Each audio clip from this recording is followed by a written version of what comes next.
Hi everyone, this is Radull Live. Thanks for joining us today.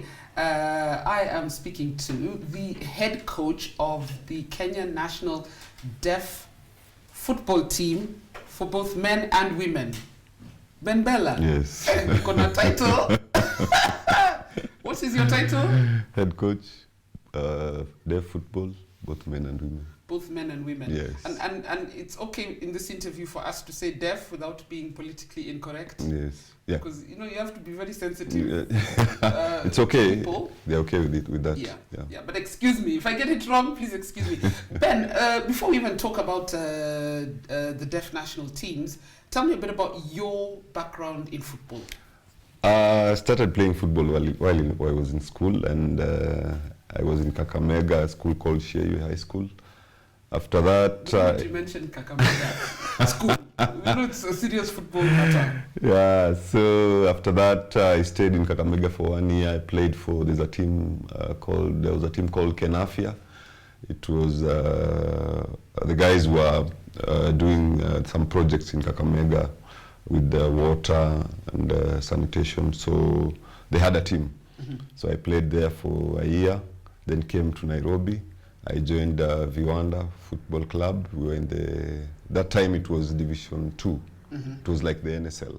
Mm-hmm. We played with players like Kevin Atek, who played for FC Leopards. Mbaji played also for FC Leopards. In fact, half of the team were recruited to FC Leopards. When FC Leopards restructured, people said, why are they bringing in young boys? But they did well as per that time. The coach was Malola, the late Malola from Malawi. And he came up with a very youthful side, FC Leopards. It revamped. Tom Juma were in the team by then. So after Viwanda, legends. Yeah, the legends. I stayed in Viwanda for about 5 years. Mm-hmm. I was the captain, and I stopped playing football. Then for a period of maybe about 2 to 3 years, I did some other stuff. Then 2009, mm-hmm. I decided I wanted to be a coach. Mm-hmm. And it was just a coincidence because I was somewhere seated and I had this radio jump, and I heard the voice of a good friend of mine, Arocho. Mm-hmm. Hey, Arocho is on radio. And by that time, they were interviewing Francis Kimanzi, the head coach. So he was talking about coaching programs and what he does with Madare and the coach from KNVB. So I called Arocho and I told him I wanted Kimanzi's number. So I got Kimanzi's number. I contacted him. He talked to me. He told me how to go about it, and the rest is history. Because Kimanzi, I remember, was running a program at Goan. At the Goan Institute. Goan Institute. Under the Kenya Institute. KISE, what is it called? KISE. Kenya Institute of Sports Education. Soccer Education. I know I referred many people to him for coaching. Okay. He doesn't run the program anymore. Yeah, it's there, but it's not that active. Okay, mm-hmm. I don't know much about it because when the federation came, I think they overlooked the KNVB side and concentrated more on CAF courses. So I did my first module with KNVB, second and third, and advanced a course. Then I did my C license with CAF, but eventually it was null and void. So when the new regime came in, the Nick Mwendo's regime, for the first term, I did my C license. And then my B. I was just about to finish my B license last year, early this year, when we got the ban. Oops. When we were suspended. Oh, in fact, goodness. we were about, it was 2 days to graduate. So unfortunately. Wow. So the government doesn't even know half the damage that was created by that suspension. You can imagine. And the cost of the course was 60,000. So you can imagine being someone who is hustling, and it just went like that. But it won't be considered when things get back to normal, if ever?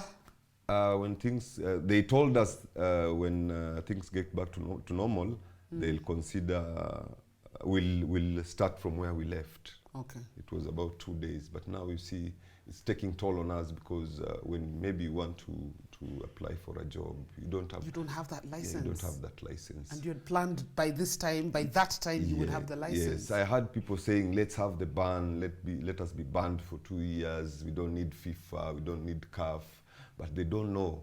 They don't understand the repercussions. Understand the repercussions. And to individuals. Yes. You know, people see it from a national level that, we'll fix our football. Yeah. And it's not even that we'll fix it, because we've been banned before and nothing has been fixed, you know, or rather suspended. But then their lives like yours, how many were you on that program? We were 30. The first batch, we were 60, all of us, but the first batch, fortunately, they graduated. They got their license.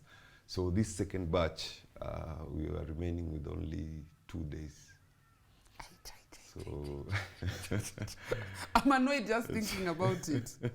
I'm annoyed just thinking about it. And the way things are going, we don't even know when that suspension is going to be lifted. It was tough. Within that week, when there's a ban, there's no ban, we're going to be sanctioned by CAF and FIFA. It was a stressful week because we were in class. We started the course in November. It was a very tight schedule. It was tough because we had to go for attachment to clubs. It was a serious thing.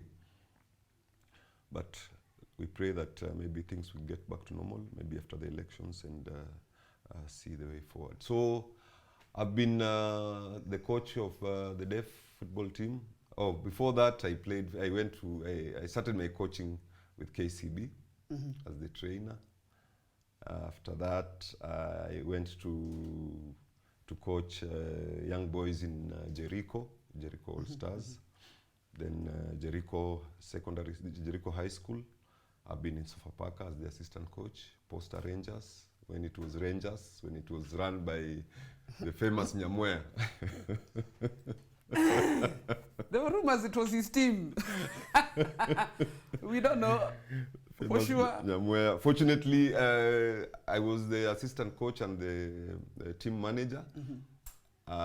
With being the team manager of Rangers, I had the opportunity to go for the Super Sport course management. Nice. Yeah, I did my management. In South Africa? No, it was here, but we were doing it at Strathmore. Strathmore, yes, there's a partnership between Super Sport and Strathmore. With what has run in South Africa and Super Sport.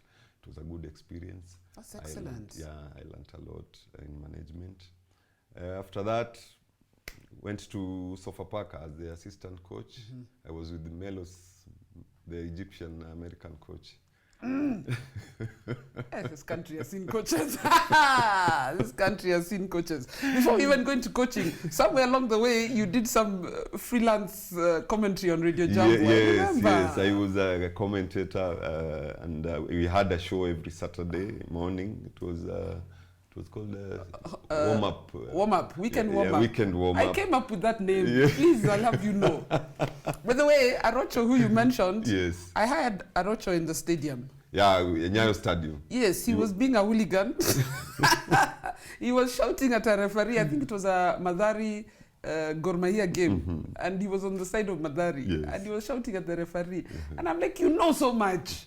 I told him at that time we were looking for some commentary and freelance presenters at Radio Jambo. Okay. So before even that, I told him, can we call you next week on our radio show? And you give us the views you're giving me here in the stadium. He said, Sawa. He called you, so passionate. Yeah. With his brother, Billy. Billy. Yeah. Billy's not as noisy. Billy just uses his size to intimidate people. So I told Arocho, you want to get into radio, come for a voice test. And he's never left. Yeah, he's there till today. Paka today. So I was the first, imagine I was the first analyst on radio. I did World Cup. 2010. Fantastic. I was the first analyst, and that was great. It was good. It was awesome. The opportunity you gave me, I thank you for that. Hot ears, hot ears. Let's move to Deaf Olympics. Yeah. At what point did you get into Deaf Olympics? Because I also want to talk about the league that's on and the, Deaf national team. And of course the Olympics you went to. So how did you get that job? That job, it was the federation approached FKF. They wanted coaches to assist them because there were some qualifiers which were played here last year, in 2021. 2021, yeah. The deaf, there's a different federation that manages them. It's which federation is this? It's football for the Deaf Federation. Yeah, Football Deaf Federation. So they approached FKF they for a approached coach. FKF for a coach. They wanted somebody who was technically of the know-how. And someone, it was Kamure, who's he fronted my name. So to the Ministry of Sports. Because it's a national assignment. Yeah, it was a national assignment. So they called me, they told me they wanted me to assist the coaches who are there in preparing the team for the qualifiers. So they called me. This was last year? Last year. The qualifiers were here in September, August, September. So we played, I went there. They had other coaches whom we worked together. And I worked with both men and women. So I think the good job I did with the men. We played against Senegal, we played against Mali and Somali, but we didn't qualify. But it was a good experience. You see, as a coach with the deaf, you need an interpreter. If you don't, I was about to ask, when you were told it's an assignment with the deaf, yes, communication is going to be an issue. Of course. So they have an interpreter who has to be with you all the time. All the time.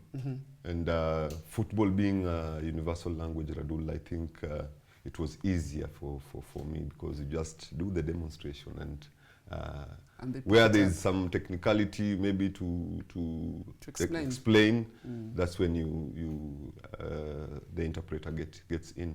And I have a very good interpreter. She's called Maria Kirika from Nakuru. A very good, very passionate lady. Who good understanding of football as well. Good understanding of football. And in fact, he wanted to learn. So most of the time we were together learning about football and good communication. Have you picked up any? I'm sure you've picked up a lot of some sign of language. Yes, tomorrow. Tomorrow. Good morning. Yeah. If someone asks me for money, I'll just say tomorrow. Kuja kesho. But actually, when you say football is a universal language, it reminds me of the way things happen in Europe. You see players moving from all different European countries to different different countries, and they have to communicate. Some don't speak English, some don't speak French, but somehow, as you say, football is a universal language. But how did you then get to do both, to coach both men and women? They didn't see the need to get a different coach for one of the teams? When I was called, there were three coaches who were fronted. Me, Simon Mulama, and a coach called Kangi. Unfortunately, Kangi had an assignment with he's an instructor. So he didn't make it to the camp. I called Mulama. He told me he was coming until today. Aye, Simeon. Simeon has bad habits like that. Nakuja. Yes. Alikuja na bado anakuja mpaka sasa. So a year later. So I took up the challenge. So I used to coach the men's side. Then in the afternoon go assist the ladies. So unfortunately the men didn't qualify for the tournament. The Olympics. Yeah, for the Deaf Olympics. The ladies team qualified by virtue of no team came from other countries to represent Africa.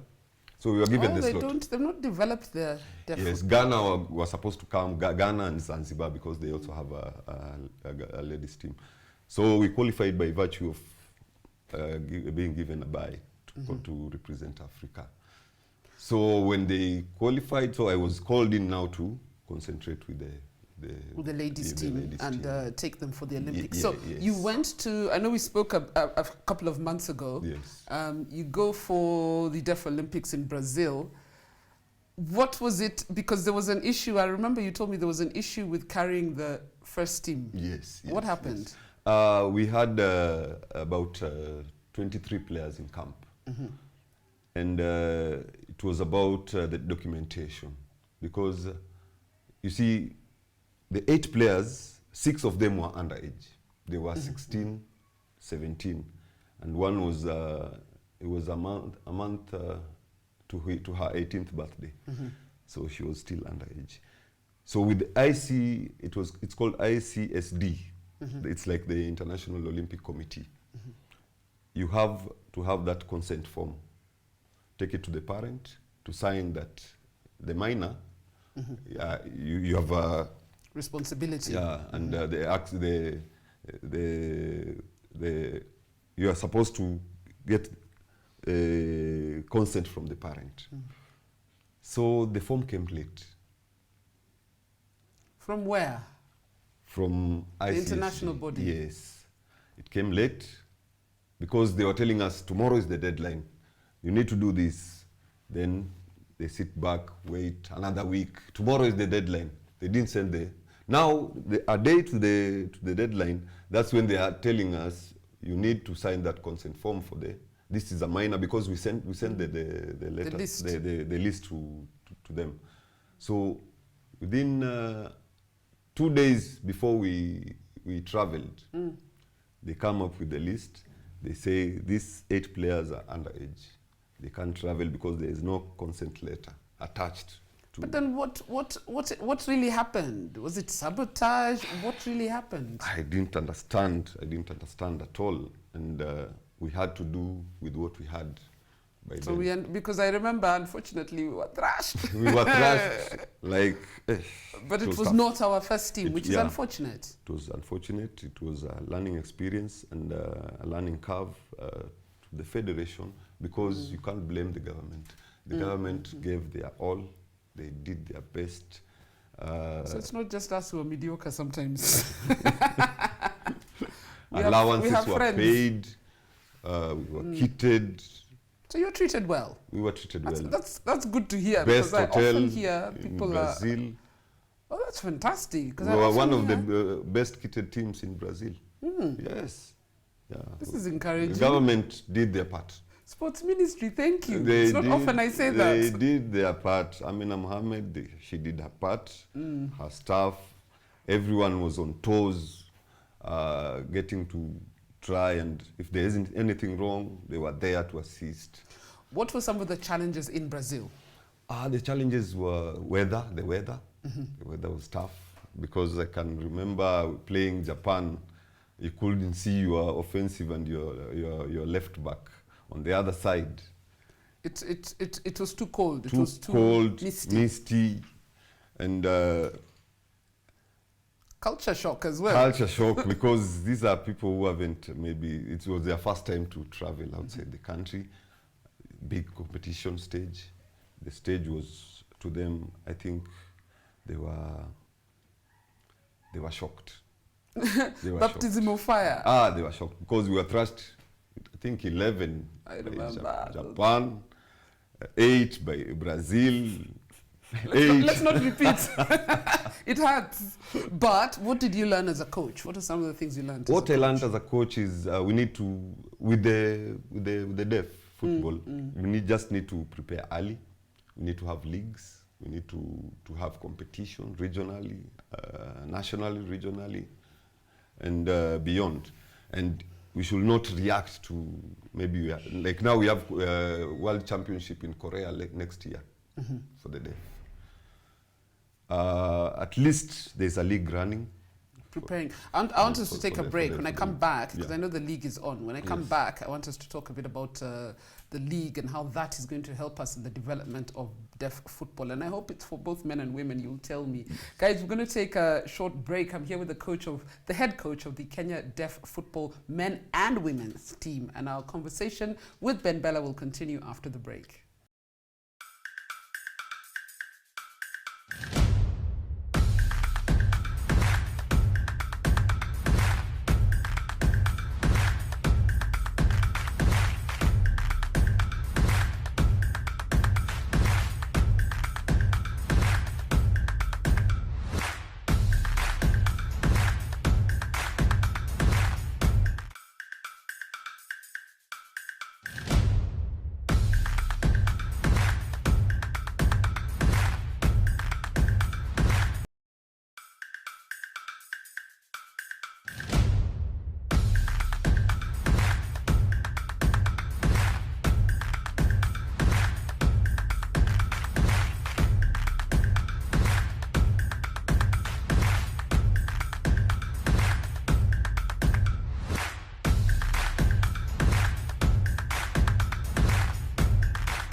Welcome back. This is Radull Live. Thanks for staying with us. I am with the head coach of the National Deaf Men and Women's team, Ben Bella. A very, very old friend. Hey, Ben, it's about what, 14, 15 years? I don't know. Years. Since we started those Radio Jumbo days. Yes. And Ben, you were telling me that, of course, baptism of fire when you went for the Deaf Olympics, but you were saying you would like an active league, and we have one. We have one and it's running. Tell me about the league. The league is divided into 4 zones. Mm-hmm. There's a Metropolitan, there's a Coast Region, Kisumu, and Nakuru. Mm-hmm. So there are 4 teams in each pool. And they play because it's expensive to play like the normal KPL or NSL. Travel and all that stuff, yes, yeah. It's very expensive. So the federation decided to categorize in regions. The first leg, I think, is over. The second leg will be starting maybe after the elections. We have teams like Black Stars, there is Isli, Sportive, there is Scotland, that is the metropolitan side. Then in Nyanza we have 3 teams. Mm-hmm. In Coast we have 2 teams. So they play like a mini league, yes, and then at some point there'll be like semis, finals. Yes. What's the duration of the league? How long? It started, because the teams are less, it will take about 4 months. 4 months, okay, to finish the league. When the league is going on, do you scout, you as a national team coach? Yes, I've been to some of their matches, mm-hmm, like 4 matches, and I've seen good players. You see, last time when the team was in camp, I didn't select the team. Ah. Yes. Okay. The men's team, I didn't select the men's team. But now I go watch them. They have good talent. But you haven't been in office long enough, yes, so it's not really... Yes. But with the ladies' team, it's a challenge. The league is for men and women? Men only. Only men? Yes. So ladies don't have a league? Ladies don't have a league because they only have 3 teams. And they are in one in Machakos and 2 in Rongai. And Nakuru, they have a team. But there's an active school called St. Angela in Mumias. Mm-hmm. They have very good players. In fact, 5 of the players we left behind were from St. Angela school. Yeah. Ones who are underage, I'm assuming, if they're still in school. Yes. But hopefully, if they are still training and playing, I believe by the time we go for the championships in Korea, they'll have the right age. Maybe. Which means you also have to, as much as you go to, probably you'll have to go to St. Angela School. Yes. Are there tournaments or there are trials to get the women?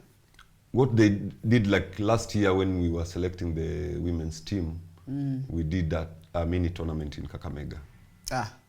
Yes, so teams from Kitale, Kisii, Nairobi, Nakuru. There were about 8 teams, ladies teams. But it would be nice to see the women's game also develop, you know. Very interesting. They have good players, and it's just the support, and because financially it's difficult for them. They need sponsors. They need to play a lot of matches, because what happened is some of the players whom we selected were out of the game for quite some time.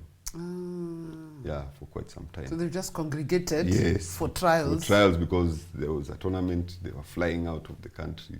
It was an opportunity. Because you can't develop our sport like that. It has to be, they have to live, eat, breathe the game. Yes, that's why I was saying we need to have maybe county tournaments, county leagues. We need to have regional, like Sekafa, because I understand Uganda have also started assembling a women's team. Tanzania, I'm not sure, but in the West Africa, Ghana, Mali, Senegal, they have their own regional tournament. So you won't get a bye next time? No. Next time it will be harder. It will be tough, because they've had the experience. They've gotten what it takes and how to be exposed on the outside world. They play regularly. They probably have investment. Yes. But they struggle. All over Africa, it's the same. So I interacted with the coaches from the other countries, even the United States. The deaf athletes are not being given priority. Not given priority. Well-wishers are the ones who most of the time assist. That's unfortunate because they're as talented as anybody else, you know, and should be given a chance just like everybody else. They should be given a chance. And if you see a coach from the United States telling you that they're also struggling, what? So you can imagine what happens back in Africa, where our priorities are all upside down. Yes. What are some of the challenges you faced coaching women? Because it's different. Coaching women has a challenge. Like today the player is okay. Tomorrow, you know, the women's issues. Women issues. Yeah. So those are some of the challenges we faced, and then injuries. We had a lot of injuries because most of the players, like I said before, were not training. Yeah, because if you're not active. Yes. So majority, before we flew out of the country, for the first 2 weeks in camp, we had like half the team had injuries. So you can imagine. So they didn't get the optimum. They were not at their peak performance. They were not at peak performance. So those were some of the challenges we faced, and as coaching the women's team. But I think it's good that your translator is also female, because I'm sure she comes in handy. Yes, when dealing with a lot of women issues. So at times I could get mad and she tells me, relax. It's ABCD. It's part of life. Yeah. It's part of life. What would you like to see happen to football in this country? Not necessarily just Deaf Olympics, because I know we haven't even sorted out our main game. So if you've not even sorted out the main game, now when you're coming to Deaf Olympics and the other amputee football, you know, the challenges are just so immense. What would you like to see happen? What I'd like to see happen is, let's go back to the drawing board, go back to the grassroots. Let's nurture talent from the grassroots. Let's have tournaments. Like Radull, a 34-year-old player has no business playing in the county league, in the Division 2 league. They have no business. That league should be left for schools and young boys. Grooming. Yeah, you see. But now you go to Division 1, you go to Division 2, you go to county and sub-county, you find a 34, 35, 38-year-old guy playing in that league. When will this young player develop? So it should be specifically for the under 17, under 20, under 23. So that we get a good crop of players coming up. Those 38, 40 years can organize their own league and play. They can be super subs in Premier League teams. Yes. Because you don't have business playing 38 years. You are 38, you are playing in the Division 1, and you want to go play in the Premier League. When you're 42. Then the management of football in the country, they just have to be serious. Because we do things that at times don't augur well to the development of our football. We have so many coaches, but they don't want to work with the schools, institutions, so that we come up with good players. They should work with institutions, schools for that matter. These coaches, okay, Nick Mwendwa did great with coaches. I know there were many programs under him. He's not my favorite person in the world, but I have to admit, there were many coaching programs under him. Yes. And many graduated, at least with the CAF D, CAF C. Yes, but now they need to be absorbed somewhere, so that you see their work.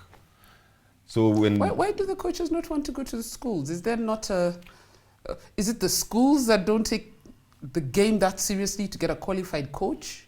You see now, like the TSC, they say they have a policy whereby outsiders are not supposed to. So you have to be somebody who has gone through the education system, teacher training college. Yes. So they end up with PE teachers instead of? PE teachers. football coaches. That's like unfortunate. In primary school, when I was in primary school, I think we used to have these tournaments, inter-primaries. Then we go to the regional, then the national. There are no more. So we need to revamp the primary schools competition so that we have the turnover. We improve the standard of the game. Yeah, improve the standard of the game. We need to have a conveyor belt. Conveyor belt. I remember Upper Hill, okay, it's not primary, it's secondary, but Upper Hill, Ghost used to train them for some time and they were doing really well. And I don't know why he stopped. I need to ask him. But I met some of these schoolboys earlier this year and they were saying, tell Ghost to come back to Upper Hill. We're really suffering, you know. So I don't know what happened there, but I think he really used to contribute as a professional coach, you know. Yes. I was working with Jericho High School for some time, and we came up with a team which played in the county league, and we won the league, and they were promoted. Yes, they were promoted. Jericho, you see, they forgot about football for a very long time. Because Jericho used to be a powerhouse. Yes. So now I think Musa Otieno is doing something with them. Since I left. But the team that we came up at Jericho is now playing in I think the Division 2, the FKF Division 2. Nice, nice.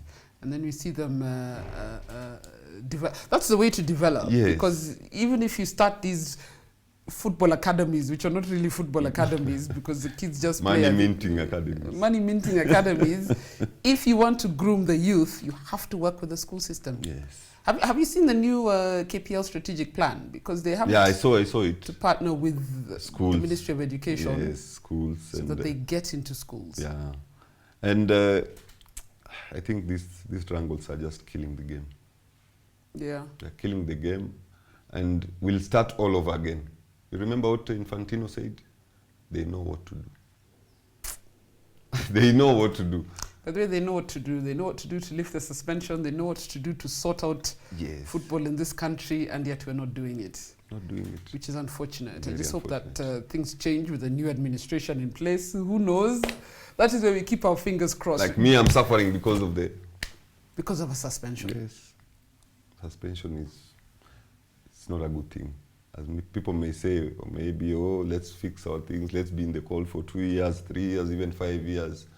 We'll go back to zero. People saying that are not directly affected. Yes, we'll go back to zero. And it's only that Nick Mwendwa, after being suspended or being arrested, it's only that he accepted to leave the players, for transfers. Yes, I was told there's a section of FKF still working. Because I was asking, how are we doing international transfers if we are suspended? But then I was told there's a section of FKF that's actually still giving the clearance certificates and everything. Yes. Which is good, because imagine all these players not being able to move. Kwanza women, we've seen so many women footballers crossing over to we have SC, is she in Greece or Turkey? Greece. There's Greece, there's Turkey. There's Corazon the other day who moved to Simba. the players are moving and it's going to develop the sport. But it was also unfortunate for Harambee Starlets because I really think they'd have made it to AFCON. We could have reached the quarterfinals. I am so sure. Yeah? I am so sure. We had a very good team. We have a very good team, and frustration. Very unfortunate. Very unfortunate. Ben Bella, thank you. I mean, do you have any parting shot before I let you go? Where would you like to see Deaf Olympics and say Deaf football? Sorry, in the next 5 years. I told you. If we get serious. We'll get serious if we join hands. If you do what you did for KPL. You remember what you did? Okay. Why not Karo Radull and Mutoko, the way you drummed? I dragged people to that stadium, whether they liked it or not. Yeah? You were supporting Mahakama? Mahakama. Underdogs. By the way, I had white t-shirts and we used to write in black felt, Mahakama. Kina Chinjili. Yeah. So we need at least you need to do something about it. We are there. We're trying to help, and I believe if we join hands, the corporate world should come in, because most of them don't know there's a deaf... A deaf league. I didn't know there was a deaf league. Yeah. I didn't know. There's Deaf Olympics. I know about the Deaf Olympics. International, there's the sports, the International Deaf Sports Association, which organizes the tournaments. And I believe if we start early, we have very good players. When I used to play, we used to have a team called Deaf Union. It used to play in the normal league. Ah. Yes. Tough team. It was a very tough team. That's nice. It was a very tough team. That's where we want to take this this game of ours. This game of ours too. Fingers crossed and prayers. Come support the few serious individuals. That's what we're praying for. A few serious individuals. But thank you, Ben Bella, for speaking to us today on Radull Live. We'll just we'll keep the conversation going about deaf football and different deaf sports. I mean, we've hosted the is it called Goro, the basketball. The deaf basketball coach here before. Okay. But we'll keep up the conversation and make sure that all athletes get an equal chance. And there's the president of the sports, deaf sports, is a lady. It's called Miriam Apondo. A very good lady, energetic. Women rule. You should call her to one of your shows. I will get her contact off you, and yes, we will keep this conversation going. But thank you so much, Ben Bella, for coming on Radull Live. And thank you guys for watching as usual. I hope you learned a thing or two, and I hope you'll support the deaf athletes, because they're just as talented as everybody else and deserve equal opportunities.